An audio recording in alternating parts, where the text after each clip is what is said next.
Your body is nature. Your body is an ecosystem. You have more bacterial cells in your body than you do human cells. You were taught how to have a placenta millions of years ago by viruses. So I think one of the ways we need to come back to earth, we need to come back to our bodies. And it's not going to be fun. It's going to be like when your leg prickles back after it's been asleep.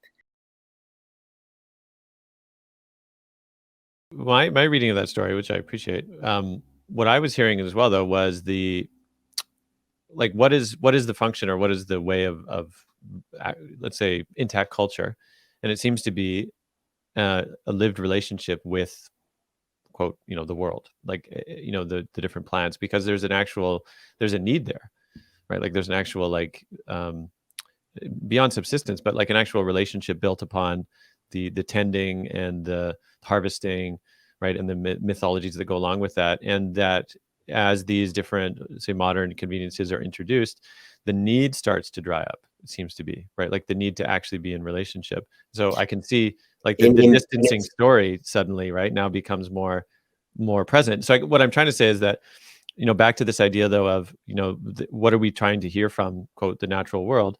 Yeah, but it's like it's not it's beyond just a preference for it, right? Like for example, modern people who just say, well, I want to be more connected to the natural world, unless you actually have a need for it though, right? It's very hard to do so. I mean, Charles Eisenstein makes the same point when he talks about community. A lot of people want community, right? They're just like, oh yeah, that sounds great, community be fun, but they don't really need community in most modern places. Like you can basically live mostly alone if you wanted, with conveniences airlifted to your door from Amazon, even more so now, right, in the pandemic era.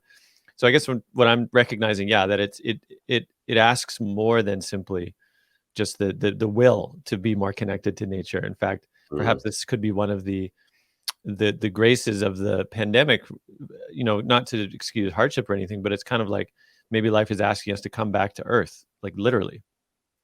And I wonder what Sophie might say to that. Yeah. I would bring it even more simply, which is, a lot of people live in cities, or they live in situations where the idea of going out and farming their own food or getting their hands in the dirt is hard. So I never want to be to isolate people in that situation. Your body is nature. Your body is an ecosystem. You have more bacterial cells in your body than you do human cells. You were taught how to have a placenta millions of years ago by viruses. So I think one of the ways we need to come back to earth, we need to come back to our bodies. And it's not going to be fun. It's going to be like when your leg prickles back after it's been asleep, because our bodies have been experiencing, you said we don't need community. We maybe culturally, superficially, cognitively believe we don't need community, but our bodies need more touch. We need to be constantly grooming and helping each other. I mean, I see a lot of mothers who are having children outside of community. That is a nightmare.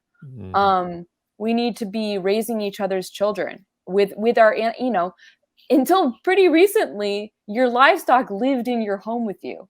I was a medieval studies major in college, and it was always talking about yeah, your pigs would come in for the night.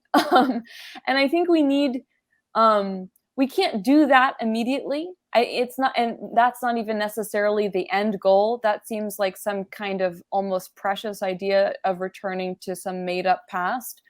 But what we can do is begin to ask our bodies what our bodies are telling us.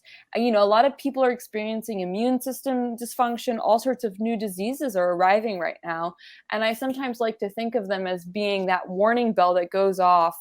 They're the canary in the coal mine. You're hearing the ecological agony before other people are somatically registering it. And how can you listen to your own body as somehow being an instrument that's played by what's happening in the world?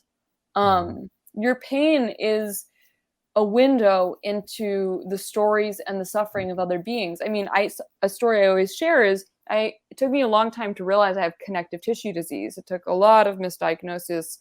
And what was wild is I realized that the being that I loved the most was the connective tissue of the soil. It was the fungi who are being degraded. And the soil is dying. It's not able to create nutrient rich food. It's not able to grow back forests that have been clear cut because the bacterial and fungal communities that constituted them, held them together, are being killed off by pollution and development. And so I realized that I could become solipsistic about my illness and become very isolated in it, or I could let it reorient my view towards another more than human story. And I, that my work has become pretty fungal focused for that reason. It feels like my calling. Mm.